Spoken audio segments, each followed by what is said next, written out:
I hated him, I detested him. I became obsessed with the thought of murdering him. I longed for the day that I would be released so I could go and kill him, even if it meant I would end up in jail for the rest of my life.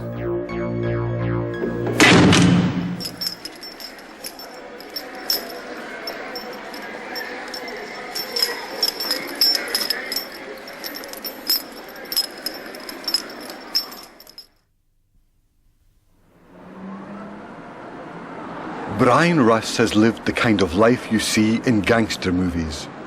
I grew up in an environment which made me think I was worthless and a nobody. And so for the most of my life I tried desperately to make myself into somebody. And I followed the path of the film star gangsters and tried to be like them. And I lived at that fantasy and ended up in the end trying to kill somebody, and that put me in prison. While Brian was there, something happened which transformed his life, a life of violence and hate, which began when he was a young boy growing up in the west of England. We never really had a proper family life. We were never really a family as people may perceive family life to be. We never really had any communication with our parents, all that much with each other. Brian was one of 5 children, and at night, behind closed doors, they came to know fear and terror. From a very early age, my father and mother didn't seem to get on, partly due, the rays would be sparked off because my dad had an affair going on, and the rays would really come out of that. And it would really start off low-key, late at night behind a locked kitchen door, and could erupt into real great, serious violence. Every night you give me this rubbish! Shut up, woman! I've had enough of you! Do you know what I mean? That's it! No, I'm sorry, just get out! Get out now! Alright, then shut up, you're leaving me! I've never heard so much rubbish in all my life! All the power in the house would be switched off, so we'd be in total darkness. And then we would hear the cutlery drawer open downstairs, lots of those kind of noises rattling. You'd hear the stairs creaking, and then the door would unlock, and it would all be done purposefully to put us into fear, to terrorise us. You know, on one occasion, the sheets were torn off my bed and chopped to pieces in front of my eyes, and the suggestion was that I was going to be next, and we sort of lived in fear of our lives all the time.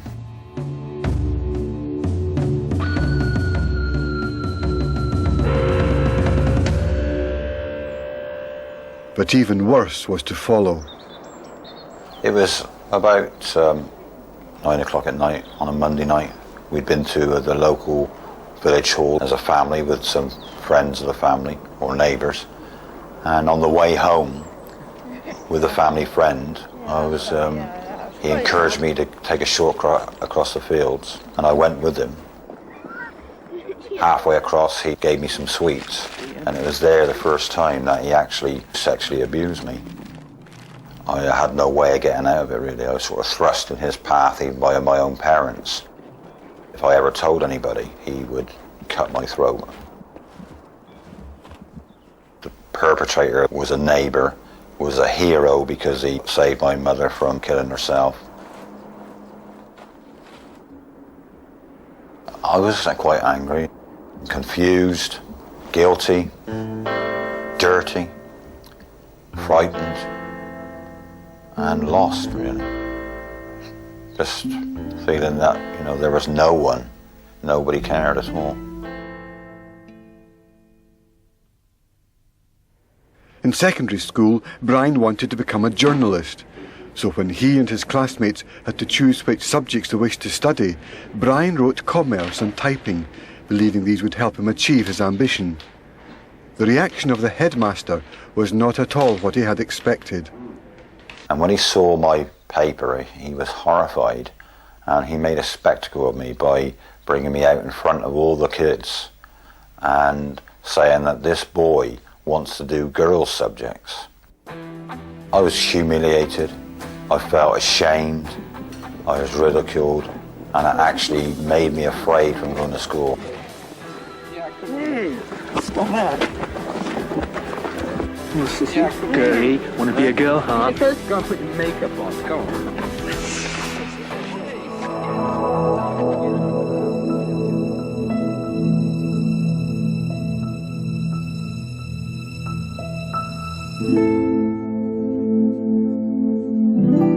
Lots of the time I used to sit on the canal bank and spend a lot of time on my own, isolated, very alone, suicidal.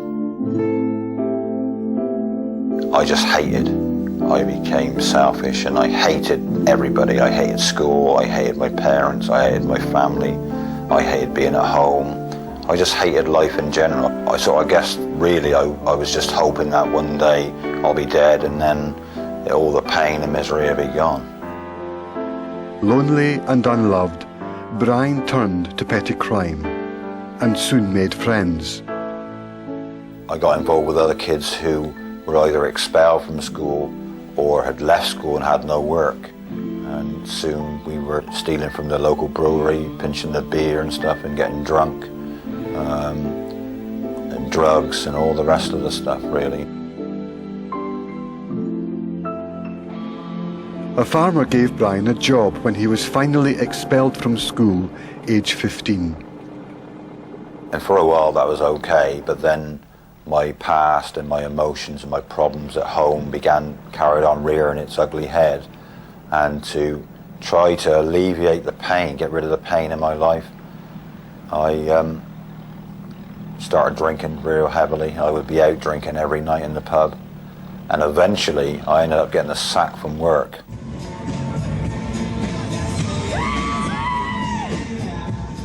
For Brian, the yearning for love and recognition drew him to the bright lights of the fairground. When I used to go to the fairground, when you saw the people who were the workers, and they would be on the rides and stuff, they had that kind of magnetic draw about them, you know. There was something that people would look to, and it was almost like the closest thing I could ever say that you could get to seeing a movie star.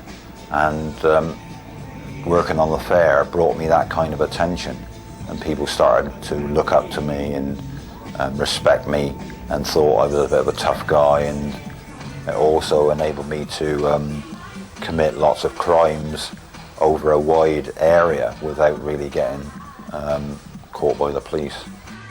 During one winter on the fairground, money dried up, so we turned to crime and drink and drugs and the rest of it.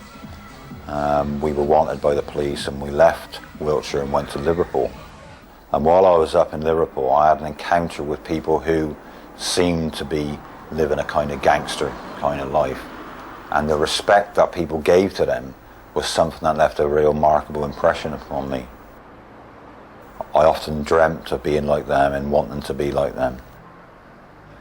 Brian returned to his hometown, where several incidents earned him the longed-for reputation for being the toughest man in the area.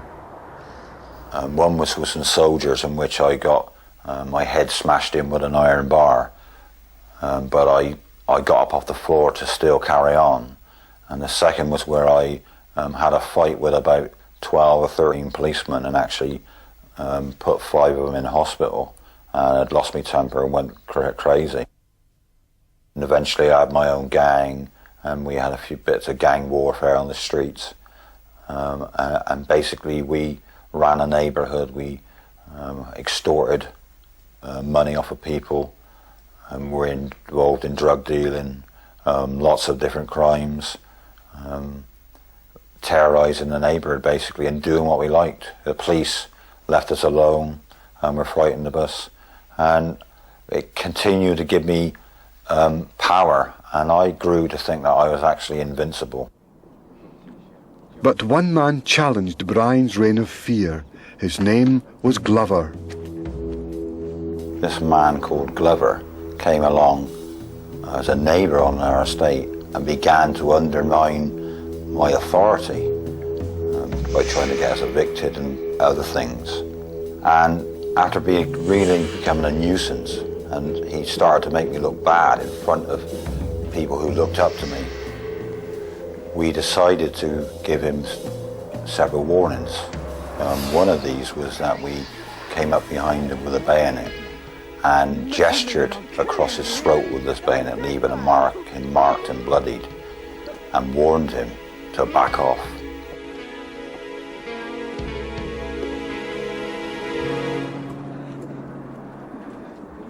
He successfully sued me in a civil court for £1,000, which made me really look stupid and weak.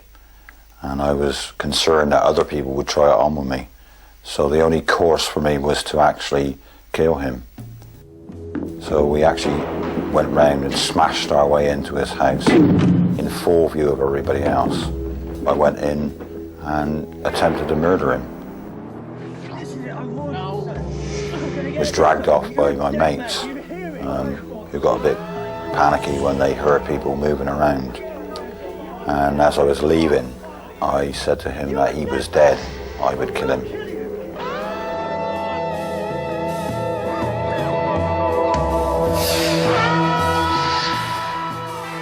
Shortly after this, we were all arrested, and eventually we were all sent to prison.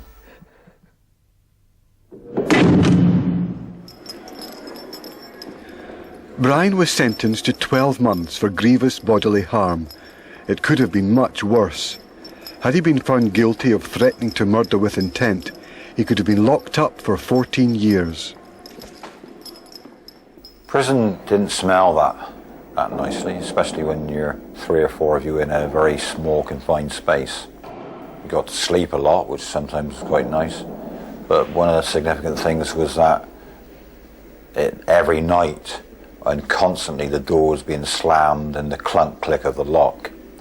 And of course there's no lock or handle on your side of the door. There's always someone actually taking control, so you never really had your own privacy, you never had any liberty, you never had any space whatsoever. When you went to the toilet, someone could be watching you.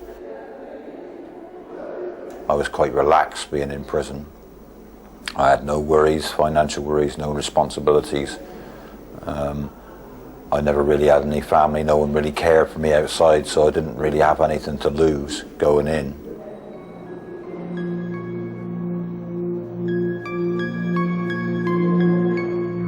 I longed to the day when I could get out and actually finish the job off that I started by killing Glover. I became obsessed with the thought of murdering him.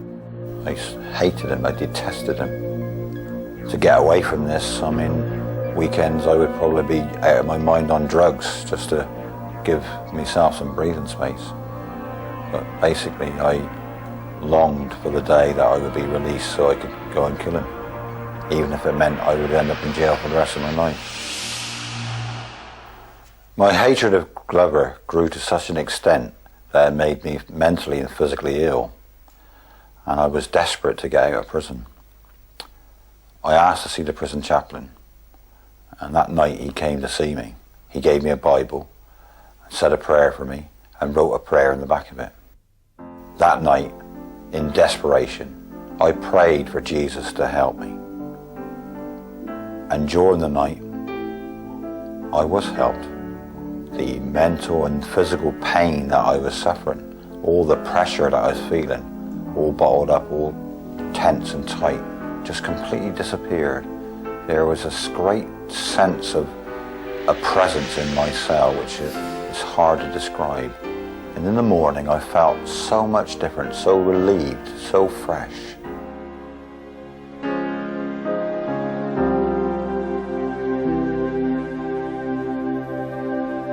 Within a month, Brian was free, having served the full term of his sentence. Life should have been good, but it wasn't. The moment I left prison, my life was back in my own hands, back under my control, and I went back to the way I was before, and my life went from bad to worse and deteriorated rapidly for the next 12 months. When after a series of catastrophes, I was reminded of my experience of Jesus in my cell. You see, for the first time in my life, somebody, that being Jesus, done something for me. He showed me love. He showed me he cared, that I was special. When all my life I was nothing. I was abused and tormented and tortured, and no one ever done or gave me anything. And I was remembered that I actually rejected Jesus in my cell. And because of that, I was overwhelmed with my own guilt of the things that I'd done and the things I'd done to him that I didn't want nothing to do with him. And I suddenly felt the weight of my own sin. And because of that, I got on my knees and I prayed and I asked for him to forgive me for all my sins. And I invited him to come into my life and take charge of my life for the first time.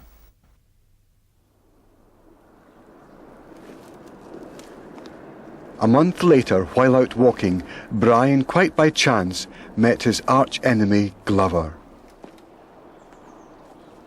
As I approached him, I was overwhelmed with this feeling. My chance had come. A year after I came out of prison, I had the chance to kill him. And then suddenly I had this other voice telling me that I had to let him go, that I had to pardon him. As I got very close to him, he turned round.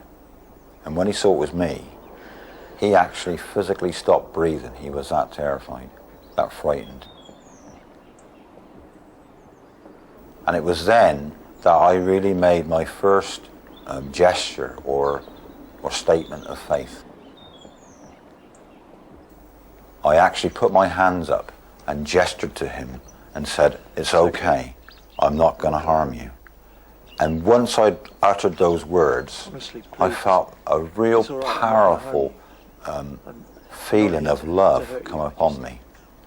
Love and liberty. And I was filled with tremendous compassion for this man, who previously I had hated so much that I wanted to chop him up into pieces. Please. And I said, please, please, I'm not going to harm you. I'm sorry I've done I'm so sorry that I've done this to you. Please. Please, please forgive me for what I've done. For what I've done. And I threw my arms around him and hugged him and told him that Jesus loved him, told him that what Jesus had done for me, and told him that he was no longer under the sentence of death and he was free, just as I was.